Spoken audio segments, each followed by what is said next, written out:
You being so reclusive as a daughter-in-law is truly shameful. Get out of here. My mother-in-law, who is a guest in our house, makes fun of me for being a freeloader. Every day she just eats and sleeps.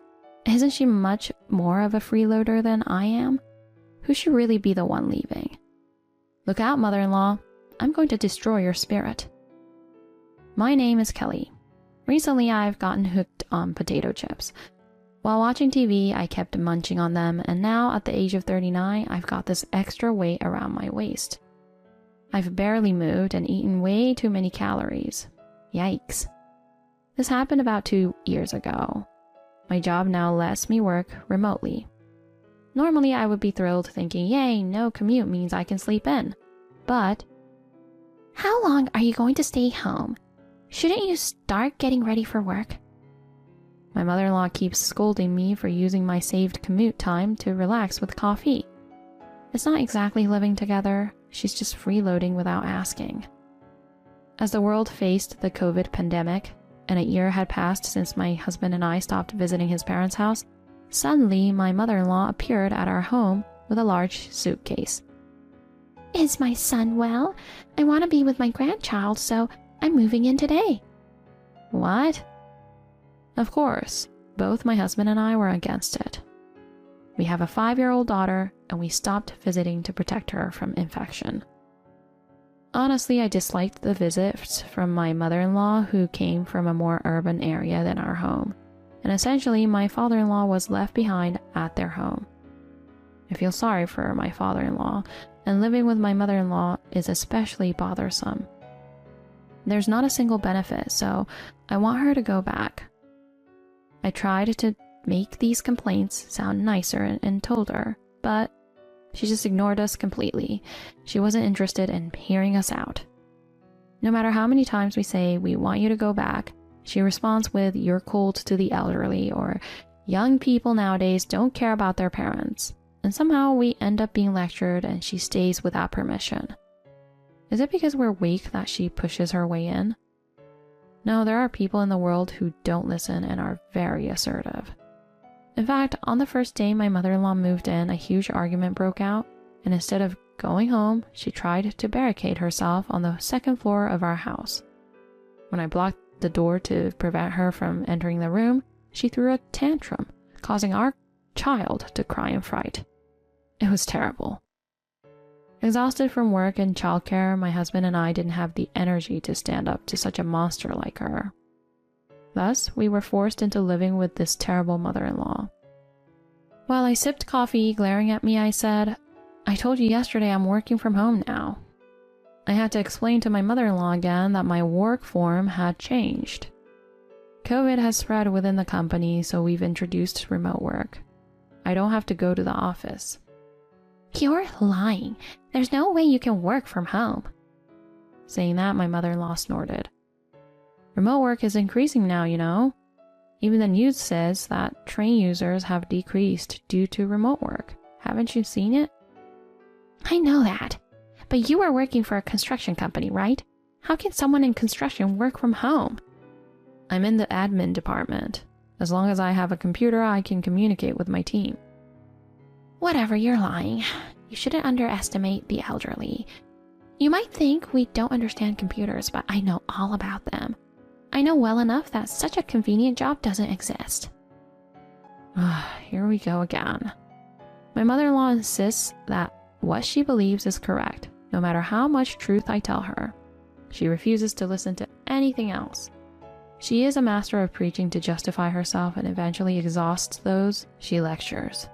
Not wanting to be tired before work, I just nod and agree with whatever she preaches. However, the problem is not solved.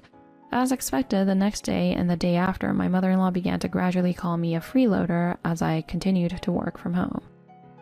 While my son works outside, all you do is have fun on the computer at home.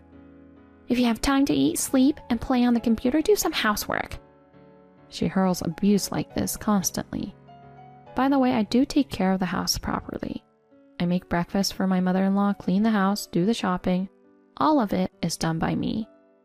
Oh, and of course, some of it is shared with my husband. Ironically, the real eat and sleep freeloader who does nothing but eat the meals I prepare, devour the snacks I buy, and lounge around at home is my mother-in-law. She criticizes freely while ignoring her own behavior. After being called a freeloader almost every day, I complained to my husband, and he, almost pleadingly, continued to ask her, "Please go back to your place." One day while I was in my room having an online meeting with my superiors, suddenly my mother-in-law burst in. "Hey, we're out of sweets." I was dumbfounded and speechless at her red-faced shouting. However, without any regard, she shouted again, "Go buy some now." I quickly turned off the microphone I was using for the meeting and told her, "I'm in a meeting," to which she replied, "You're just pretending to work. What kind of meeting is that? You're just a recluse. We're out of snacks. Stop complaining and go buy some. And for breakfast today, I was in the mood for pancakes, but we've had bread for 2 days in a row. Why can't you be more attentive? You're really stupid." All of these are things she could do herself, especially since she hasn't contributed a penny to living expenses since she started freeloading. To be frank, I pay a mortgage of $1,800 a month for this house, which is in my name. Right after we decided to buy a house upon getting married, my husband was faced with an unreasonable transfer, and when he declined, he was threatened with a demotion. So he made the tough decision to quit. At the time, I was working at a larger construction company and had the financial flexibility, so I took out the mortgage in my name. Now, my husband contributes to the living expenses and we split everything as a couple. There's no way I'm the freeloader my mother-in-law claims I am. That day, after my mother-in-law stubbornly tried to make me go buy sweets and was too persistent, I locked her out of the room. She lost her temper and repeatedly banged on the door. Although I returned to the meeting, I couldn't concentrate, and my work for that day was a disaster. When I told my husband about this, he, usually careful with his words in front of the children, uncharacteristically cursed and yelled at her, "Enough is enough." It seems that he too had reached his limit with his own mother. After all, my mother-in-law does care for her only son, my husband, in her way. She's assertive with the attitude of, "I am the parent here," but when my husband truly loses his temper, she's weak. If my husband could really control his anger, maybe then my mother-in-law would have left our house. Being a gentle person, he rarely does that. After being forcefully dragged to the front door by such a husband, my mother-in-law quieted down a bit since then. Wait, did we not kick her out? My husband physically threw her out the door, but she violently forced her way back into the house. My husband and I tried to keep her out, resulting in us getting several bruises on our arms and legs. It seems my mother-in-law intends not to move an inch from here without a lever. She hates being told what to do by others, so even if we kick her out, she'll probably just come back. If only there was a way to truly break her stubborn spirit. We had no idea how to deal with such a monster. Though my mother-in-law had been quiet for a while, one day she started this. "I met a neighbor during my walk today. Her wife apparently works from home too, but she goes to the office. Your story is obviously nonsense." What? My mother-in-law came to where I was working to basically see I was right with a smug look. I couldn't help but stop my work. "I thought it was strange that you're always at home." What are you talking about? Besides, I'm actually working right now." "Enough with those lies. I heard from the neighbors that it's not just remote work every day. You have days when you go into the office too." "Oh, well, that depends on the company's policies. My company has made it possible to work fully remotely, so I chose to stay home since we have a child." "Trying to cover up now that you've been caught lying is so childish." "No, really, it depends on the company." "I'm embarrassed by you. When I say my daughter-in-law never leaves the house, people are shocked. They ask if such remote work even exists, as it's different from their situation." I think they're just surprised that there are various ways to work, but to my mother-in-law, it sounds like remote work like that can't possibly exist. Your daughter-in-law must be a recluse. She was laughing triumphantly with a loud, "Ha ha." Since my mother-in-law's nitpicking seemed likely to continue, I politely and carefully asked her to leave so I could focus on my work. but it was in vain. "You're just playing around. Why don't you listen to people? I'm saying this for your sake," she snapped back. I was polite to avoid provoking her, but the result was the same. I wonder what I should have done. But right now, I really need to prioritize my work. I'm in the middle of rushing to build a program for work. The completion is near and I don't have time to deal with my mother-in-law. "Basically, this cohabitation is your fault because you guys don't visit your parents' house. Are you even reflecting on this?" Her nonsensical ranting intensified. Finally, she said, "Listen to people," and forcibly took my laptop and turned it off. Though I frequently saved my work, about an hour's worth of work was lost. "Really, a freeloader daughter-in-law is a disgrace. You're just mooching off this house. Get out." Saying that, my mother-in-law threw the computer at me. Fortunately, it didn't hit me, but the monitor was broken. It was lucky it wasn't a company laptop, but my personal one. But that's a hardly silver lining. Why do I have to be called a freeloader by my mother-in-law who barged in and does as she pleases, and have my work interrupted and be forced to buy a new computer? Despite repeatedly telling her to leave, she doesn't listen and no one welcomes her. The genuine freeloader who doesn't do any housework and just eats and sleeps, is she really so great? Anger is boiling up inside me. Is this what it means to reach the end of your patience? Something snapped inside me. From that day on, I decided not to argue with my mother-in-law. Since I don't have a computer, I have to go into the office, and reducing contact with my mother-in-law allows me to endure it somewhat.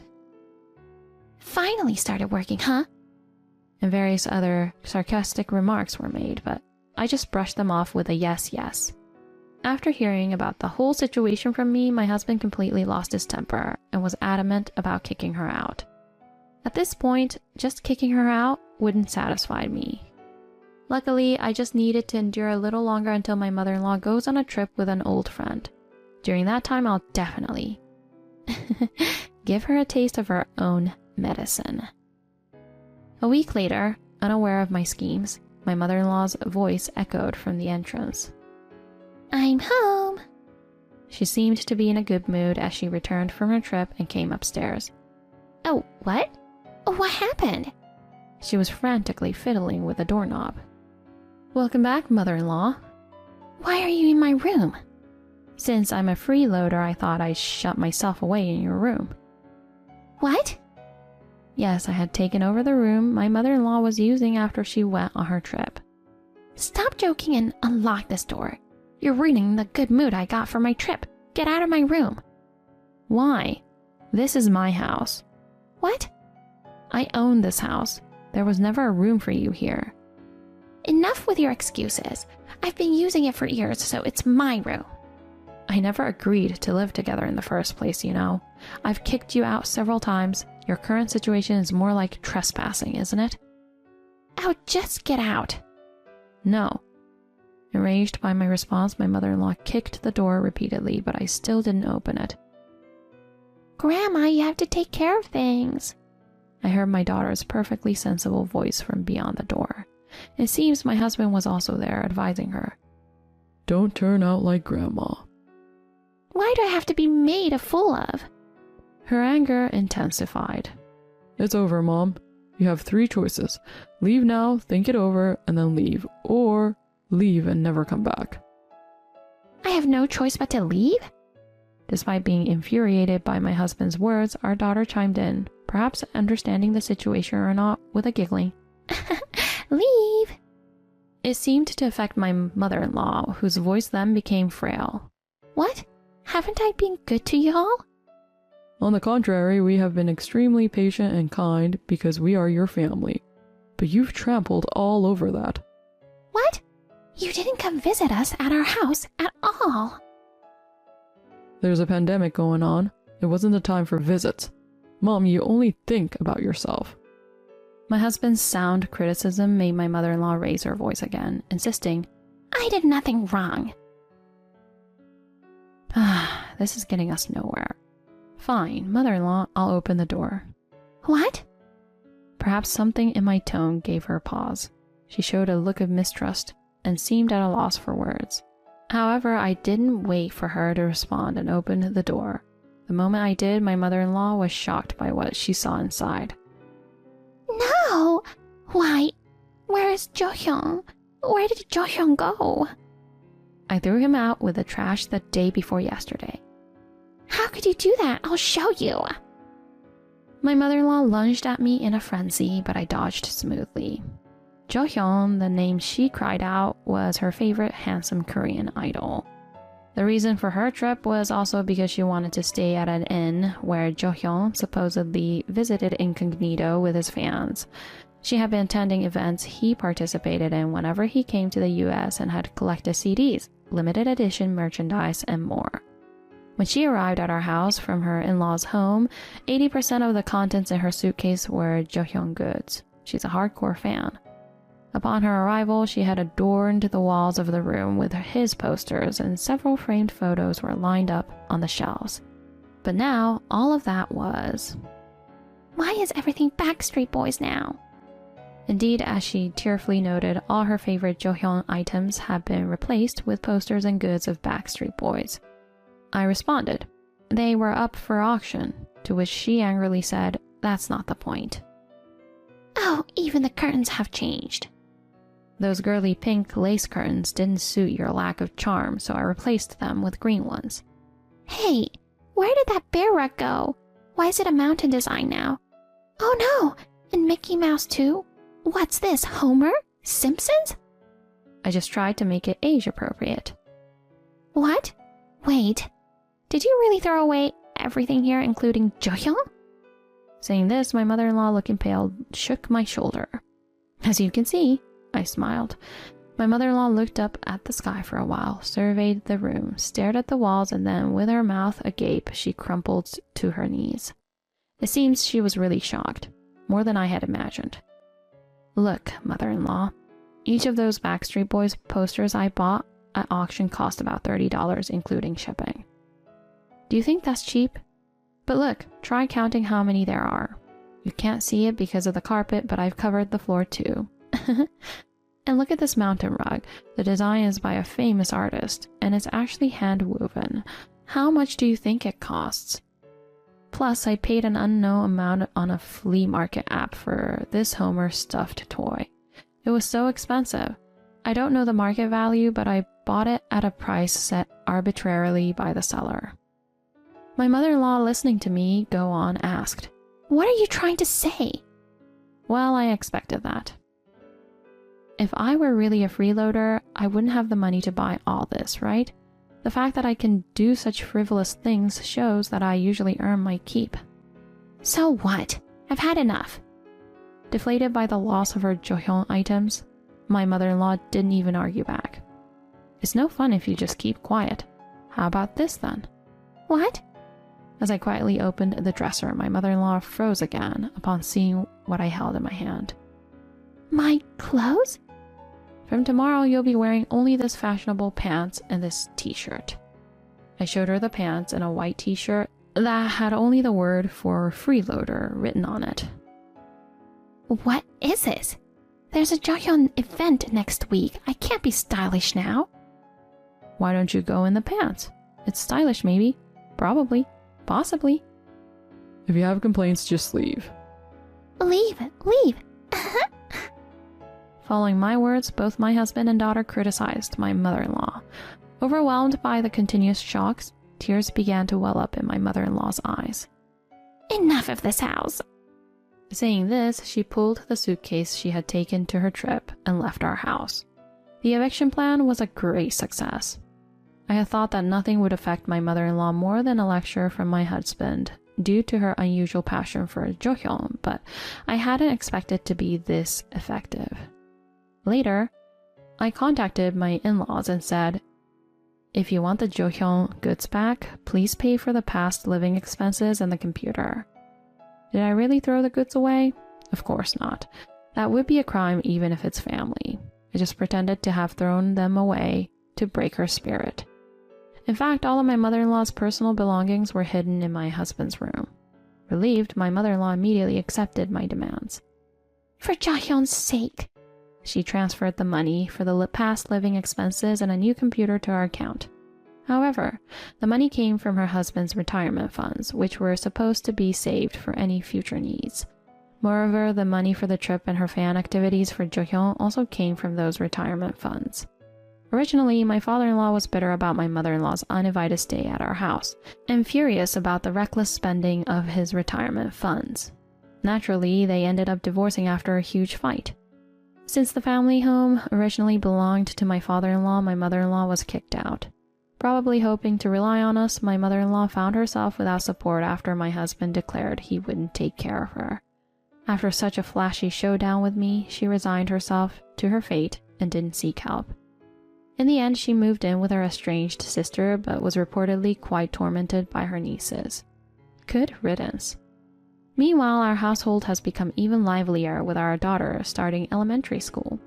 Lately, she's been learning to make sandwiches at school recreations, and she insists on serving her creations to us every day, so our dinners are full of sandwiches. Well, someday she'll make the best sandwiches for someone important to her, so for now, we're happy to be her practice subjects. My husband, who hadn't had much chance for recognition since changing jobs, finally last year, thanks to a review of the company's evaluation system, he was able to get a promotion.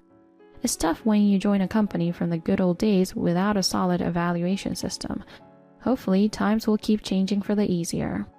Thanks to that, our lives have gained a bit more comfort. Well, we can't say very luxurious due to the high cost of living, but as long as my husband is here and my daughter and we can eat together as a family, I think we're living a very happy life. What you consider happiness is up to the individual, right? Fortunately, I can keep working happily, and except for my weight, I don't have any health worries. When our daughter said, I want to take care of a rescued cat, we went to a cat adoption event and our family grew. Now it's 3 people and 3 pets living together. How could this life not be happy? These days, I think I'm living the happiest days compared to anyone.